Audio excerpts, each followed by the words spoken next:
ಭಾರತೀಯ ಜನತಾ ಪಕ್ಷ ಯಾವತ್ತು ಹಿಂದೂಗಳ ಪರವಾಗಿ ನಾವು ಹೋರಾಟವನ್ನು ನೋಡಿದ್ವಿ. ಇವತ್ತೇನು ನಮ್ಮ ರಾಷ್ಟ್ರ ಮಟ್ಟದಲ್ಲಿ ಹಿಂದೂಗಳನ್ನು ಕಡೆಗಣಿಸಿ ಹಿಂದೂ ರಾಷ್ಟ್ರವನ್ನು ಒಂದು ಹಾಳು ಮಾಡಲಿಕ್ಕೆ ಹೊರಟಂಥ ಒಂದು ದುಷ್ಟ ಶಕ್ತಿಯ ವಿರುದ್ಧ ಇದು ಇಡೀ ರಾಜ್ಯದಾದ್ಯಂತ ನಾಳೆ ಧರ್ಮಸ್ಥಳಕ್ಕೆ ಒಂದು ಜಾತ್ರೆಯನ್ನು ಮಾಡಿದ್ದೀವಿ. ನಮ್ಮ ರಾಜ್ಯಾಧ್ಯಕ್ಷದ ಆದೇಶದ ಮೇರೆಗೆ ಧರ್ಮಸ್ಥಳ ಚಲೋ ಕಾರ್ಯಕ್ರಮ ಹಮ್ಮಿಕೊಂಡಿದ್ದೀವಿ. ಇವತ್ತು ನೋಡ್ತಾ ಇದ್ದೀವಿ ರಾಷ್ಟ್ರದಲ್ಲಿ ಅಯ್ಯಪ್ಪ ಸ್ವಾಮಿದಾಯಿತು, ಒಂದು ಕಡೆ ಶನಿ ಸಿಂಗಾಪುರ ಆಯಿತು, ತಿರುಪತಿಯನ್ನಾಯಿತು, ಹೀಗೆ ಒಂದೊಂದು ಹಿಂದೂ ದೇವಸ್ಥಾನಗಳನ್ನು ಹಾಳು ಮಾಡುವಂಥ ಒಂದು ಹುನ್ನಾರವನ್ನು ಇಡೀ ದೇಶದಾದ್ಯಂತ ನಡೀತಾ ಇದೆ. ಅದರ ವಿರುದ್ಧ ನಮ್ಮ ರಾಜ್ಯದಲ್ಲೂ ಸಹ ಧರ್ಮಸ್ಥಳವನ್ನು ಇವತ್ತೇನು ನಾವು ನೋಡ್ತಾ ಇದ್ದೀವಿ, ಧರ್ಮಸ್ಥಳದಿಂದ ಹಲವಾರು ಸ್ವಶಕ್ತಿಗಳಿಂದ ಇಡೀ ಮಹಿಳೆಯರು ಗ್ರಾಮಾಂತರ ಪರಿಸ್ಥಿತಿಯಲ್ಲಿ ಜೀವನ ಮಾಡುವಂಥ ಕೆಲಸ ಇರ್ಬೋದು, ತನ್ನ ಶಕ್ತಿ ಮೇಲೆ ನಿಲ್ಲುವಂಥ ಕೆಲಸ ಇರ್ಬೋದು, ಧರ್ಮಸ್ಥಳದವ್ರು ಮಾಡ್ತಾ ಇದ್ದಾರೆ. ಆದರೆ ಎಲ್ಲ ಒಂದು ಕಡೆ ಇದನ್ನು ಸಹಿಸದ ಎಡಪಂಥೀಯರು ಇದ್ರ ಜೊತೆಯಲ್ಲಿ ಕಾಂಗ್ರೆಸ್ ಅಧಿಕಾರಕ್ಕೆ ಬಂದಾಗಲ್ಲ ಒಂದಲ್ಲ ಒಂದು ಹಿಂದೂಗಳ ಮೇಲೆ ಒಂದು ದಬ್ಬಾಳಿಕೆಯನ್ನು ಮಾಡುವಂಥದ್ದು, ಹಿಂದೂ ದೇಶ ನಮ್ಮ ಕಟ್ಟಕ್ಕೆ ಬಿಡೋದಿಲ್ಲ, ಇದು ಹಿಂದೂ ರಾಷ್ಟ್ರ ಅಲ್ಲ, ನಾವು ಸೆಕ್ಯುಲರ್ ಅಂತೇಳಿ ಇಡೀ ಸಿದ್ದರಾಮಯ್ಯ ಒಂದಲ್ಲ ಒಂದು ರೀತಿಯಲ್ಲಿ ಈ ಮುಸಲ್ಮಾನರ ಓಟ್ಗೋಸ್ಕರ, ಯಾವುದೋ ಓಟಿನ ಓಲೈಕೆಗೋಸ್ಕರ ಈ ಒಂದು ಹುನ್ನಾರವನ್ನು ಮಾಡ್ತಾ ಇದ್ದಾರೆ. ಇದಕ್ಕೆ ನೇರವಣೆ ಈ ರಾಜ್ಯದ ಮುಖ್ಯಮಂತ್ರಿ ಹಿಂದೂಗಳ ಪರವಾಗಿಲ್ಲ, ಅವರು ಹಿಂದೂಗಳ ವಿರೋಧವಾಗಿದ್ದಾರೆ. 17% ಮುಸಲ್ಮಾನರು ಓಟ್ ಇವತ್ತು ಅವರನ್ನು ತಲೆ ತಿರುಗಿಸ್ತಾ ಇದೆ. ಹಿಂದೂಗಳನ್ನು ಹೊಡೆದು ಕೂಡಲೇ ನಮಗೊಂದಷ್ಟು ಅಧಿಕಾರ ಹಿಡಿಯೋಕ್ಕೆ ಒಳ್ಳೆ ಅವಕಾಶ ಸಿಗ್ತದೆ ಅಂತೇಳಿ ಈ ಒಂದು ಉದ್ದೇಶನ ಇಟ್ಕೊಂಡವ್ರೆ.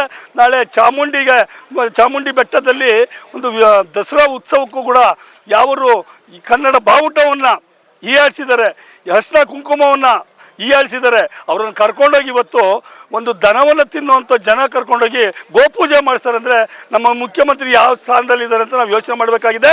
ಈ ಕೂಡಲೇ ಆ ಅಮ್ಮನಿಗೆ ಬಳೆ ತೋರಿಸಿ ಹೂವು ಹಾಕಿ ಅರಿಶಿನ ಕುಂಕುಮ ಹಚ್ಚಿ ದಸರಾವನ್ನು ಉದ್ಘಾಟನೆ ಮಾಡಿಸೋದು ಕೆಲಸ ಮುಖ್ಯಮಂತ್ರಿ ಮಾಡಬೇಕು. ಇಲ್ಲದೆ ಹೋದರೆ ಅವರು ಈ ಒಂದು ಈ ದೇವಸ್ಥಾನಗಳಿಗೆ ಒಂದು ಹೀನಾಯವನ್ನು ಮಾಡುವಂಥ ಕೆಲಸವನ್ನು ರಾಜ್ಯದ ಮುಖ್ಯಮಂತ್ರಿ ಮಾಡ್ತಾ ಇದ್ದಾರೆ. ನಾವು ಹಿಂದೂಗಳಾಗಿ ತಿಳ್ಕೊಬೇಕಾಗಿದೆ. ಯಾವುದೇ ಹಿಂದೂ ದೇವಸ್ಥಾನ, ಯಾವುದೇ ಹಿಂದುತ್ವ, ಯಾವುದೇ ಒಂದು ಈ ನಮ್ಮ ಇದಕ್ಕೆ ಧಕ್ಕೆ ಬಂದರೆ ನಾವು ಹೋರಾಟವನ್ನು ಮಾಡೋಕ್ಕೆ ಹಿಂದೆ ಮುಂದೆ ನೋಡಲ್ಲ. ನಮ್ಮ ಉಳಿವಿಗಾಗಿ, ಹಿಂದುತ್ವಕ್ಕಾಗಿ, ಈ ದೇಶಕ್ಕಾಗಿ ನಾವು ಭಾರತೀಯ ಜನತಾ ಪಕ್ಷ ಹಿಂದೂಗಳ ಪರವಾಗಿದ್ದೇವೆ. ಹಿಂದೂ ರಾಷ್ಟ್ರವನ್ನು ಕಟ್ಟಲಿಕ್ಕೆ ನಾವು ಭದ್ರಾಗಿದ್ದೇವೆ. ಬರುವಂಥ ದಿನಗಳಲ್ಲಿ ಇವತ್ತು ನೋಡ್ತೀವಿ ಬ್ರಿಟಿಷರು ಇನ್ನೂ ಆಳೋದ್ರು, ಮುಸಲ್ಮಾನರು ಆಳೋದ್ರು. ಆದರೆ ಇವತ್ತು ನಮ್ಮ ಪರಂಪರೆ, ನಮ್ಮ ತತ್ವ, ನಮ್ಮ ಈ ವ್ಯಕ್ತಿತ್ವವನ್ನು ಈ ದೇಶದಲ್ಲಿ ಉಳಿಸ್ಕೊಂಡ್ಬಂದಿದ್ವಿ. ಮುಂದೆ ಬರುವಂಥ ದಿನಗಳಲ್ಲಿ ಉಳಿಸ್ಕೊಳ್ತೀವಿ. ಯಾವುದಕ್ಕೆ ಎದುರಿ ನಾವು ಹಿಂದೆ ಹೋಗಲ್ಲ. ಇಂಥ ಸಿದ್ದರಾಮಯ್ಯ ಅಂತ 100 ಜನ ಬಂದ್ರು ನಾವು ಹಿಂದೂ ರಾಷ್ಟ್ರವಾಗಿ ಕಟ್ತೀವಿ. ಮತ್ತು ಅಪಪ್ರಚಾರದ ವಿರುದ್ಧ ಧರ್ಮಸ್ಥಳ ಪಾದಯಾತ್ರೆ ಹಮ್ಮಿಕೊಂಡಿದ್ದೀರಾ, ಹೇಳ್ತೀರಾ ಸರ್? ಈಗ ಏನು ಅಪಪ್ರಚಾರ ಮಾಡಿ ಧರ್ಮಸ್ಥಳ ಚಲ ಅಂದ್ಬಿಟ್ಟು ನಮ್ಮ ರಾಜ್ಯಾಧ್ಯಕ್ಷರ ವಿಜೇಂದ್ರಣ್ಣರ ನೇತೃತ್ವದಲ್ಲಿ ಭಾರತೀಯ ಜನತಾ ಪಾರ್ಟಿ ನಿರ್ಮಲ ವಿಧಾನಸಭಾ ಕ್ಷೇತ್ರ ವತಿಯಿಂದ ಸುಮಾರು ಇವತ್ತೊಂದು 300 ಕಾರುಗಳಲ್ಲಿ ಕಾರ್ ರ್ಯಾಲಿಯನ್ನು ಮಾಡಿಕೊಂಡು ನಾವು ಧರ್ಮಸ್ಥಳವನ್ನು ಸಾಯಂಕಾಲಕ್ಕೆ ತಲುಪ್ತೀವಿ ಸರ್. ನಾಳೆ 2 ಗಂಟೆಗೆ ನಮ್ಮ ರಾಜ್ಯಾಧ್ಯಕ್ಷ ವಿಜೇಂದ್ರ ನೇತೃತ್ವದಲ್ಲಿ ಹಾಗೂ ಎಲ್ಲ ನಮ್ಮ ಶಾಸಕರುಗಳು, ಮಾಜಿ ಶಾಸಕರು, ಹಾಲಿ ಶಾಸಕರು ಮತ್ತು ನಮ್ಮ ಕಾರ್ಯಕರ್ತರುಗಳು ಎಲ್ಲರೂ ಸೇರಿ ಸುಮಾರು ಬೃಹತ್ತಾದ ಒಂದು ಸಮಾವೇಶ ಮಾಡಿ ಅಲ್ಲಿ ಉತ್ತರವನ್ನು ನೀಡಲಿಕ್ಕೆ ಇವತ್ತು ನಾವೆಲ್ಲ ಸಜ್ಜಾಗಿ ನಿರ್ಮಲ ವಿಧಾನಸಭಾ ಕ್ಷೇತ್ರದಿಂದ ಹೊರಟಿದ್ದೀವಿ ಸರ್. ಎಷ್ಟು ಸಾವಿರ ಜನ ಹೊರಡ್ತಾ ಇದ್ದಾರೆ ಸರ್? ಈಗ ನಮ್ಮ ಜಿಲ್ಲೆಯಿಂದ ಒಟ್ಟು 2,000 ಜನ ಹೊರಟಿದ್ದೀವಿ. ದೇವನಹಳ್ಳಿ, ದೊಡ್ಡಬಳ್ಳಾಪುರ, ನೆಲಮಂಗಲ, ಹೊಸಕೋಟೆಯಿಂದ ಸೇರಿ ಒಟ್ಟು 2,000 ಜನ ಹೋಗಿದ್ದೀವಿ. 2,000 ಜನಕ್ಕೆ ಅಲ್ಲಿ ಊಟದ ವ್ಯವಸ್ಥೆ, ಅದೇ ರೂಮ್ ವ್ಯವಸ್ಥೆ ಎಲ್ಲ ಸಿದ್ಧವಾಗಿದೆ ಸರ್. ಏನು ಹೇಳ್ತೀರಿ ಸರ್ ಇವತ್ತು ಹೋರಾಟ ಮಾಡ್ತೀವಿ?